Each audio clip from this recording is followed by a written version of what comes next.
Salam saudara terkasih. Setiap tahunnya, setiap tanggal 17 Agustus, kita bangsa Indonesia memperingati Hari Kemerdekaan Bangsa Indonesia. Menjadi bangsa yang besar adalah bangsa yang mau menghargai, menghormati jasa-jasa para pahlawannya.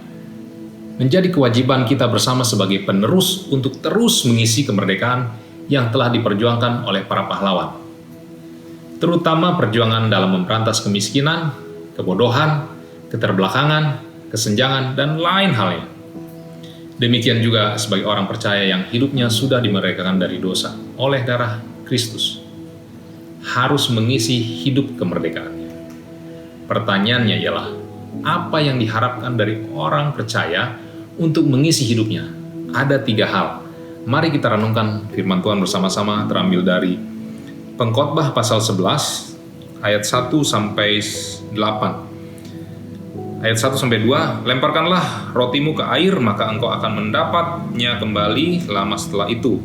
Berikanlah bahagian kepada 7, bahkan kepada 8 orang, karena engkau tidak tahu malapetaka apa yang akan terjadi di atas bumi. Yang pertama, hidup yang berani. Walaupun hidup di masa kemerdekaan, hidup di bumi selalu beresiko dalam banyak hal, bahkan sampai menghadapi akhir hidup kita nanti, yaitu kematian, yang merupakan pintu kehidupan berikutnya, yang merupakan kemerdekaan hidup yang sesungguhnya. Kita harus mengisi hidup kemerdekaan kita. Pengkhotbah 11 ayat 1 memberikan hikmat bagi kita, bahwa kita harus berinvestasi dan mengambil resiko, karena bila tidak ada usaha, tidak ada hasil, atau dengan kata lain, no pain, no gain. Sebagian besar dari kita bukanlah pengambil resiko sejati.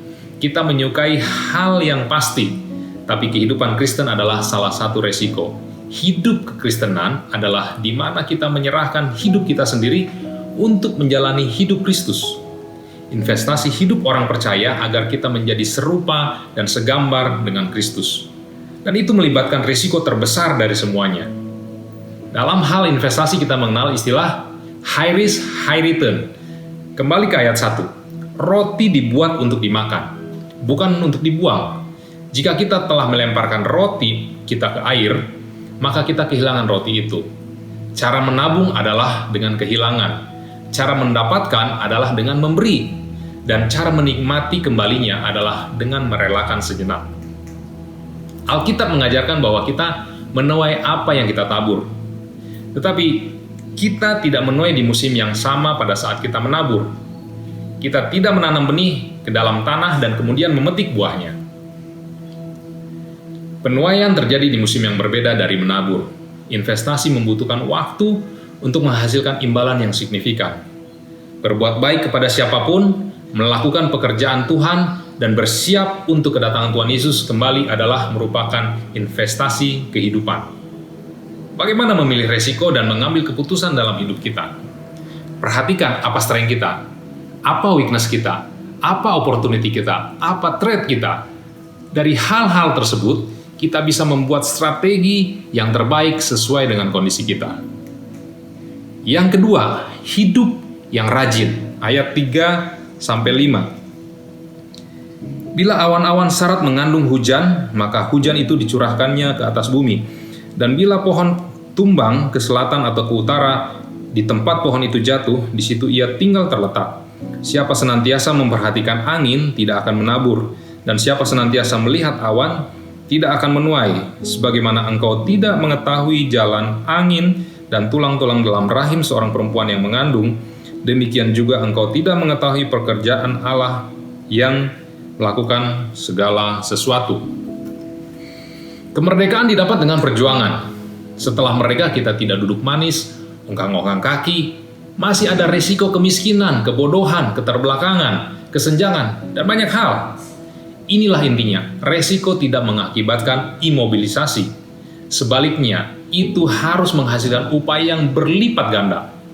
Memang benar bahwa kita harus bekerja lebih cerdas dan bukan hanya lebih keras. Tapi ada juga saat di mana kita harus bekerja lebih rajin. Tapi ingat, banyak hal di mana kita tidak memiliki pengetahuan yang cukup. Artinya, segala sesuatu dalam kuasa Tuhan. Tidak ada yang datang tanpa usaha. Itu benar di alam alami dan juga benar di alam spiritual. Bahkan keselamatan kita membutuhkan usaha, yaitu dibutuhkan tangan Tuhan yang kuat. Tetaplah rajin berdoa, merenungkan firman Tuhan, dan menghidupinya. Yang ketiga, hidup yang dinikmati. Ayat 7 dan 8. Terang itu menyenangkan dan melihat matahari itu baik bagi mata. Oleh sebab itu, jikalau orang panjang umurnya, biarlah ia bersuka cita di dalamnya, tetapi hendaklah ia ingat akan hari-hari yang gelap, karena banyak jumlahnya, segala sesuatu datang adalah kesia-siaan. Hidup itu baik. Hidup adalah hadiah dari Tuhan, dan itu harus disyukuri. Dan keindahan cahaya lebih menyenangkan ketika disadari bahwa kegelapan pada akhirnya akan datang.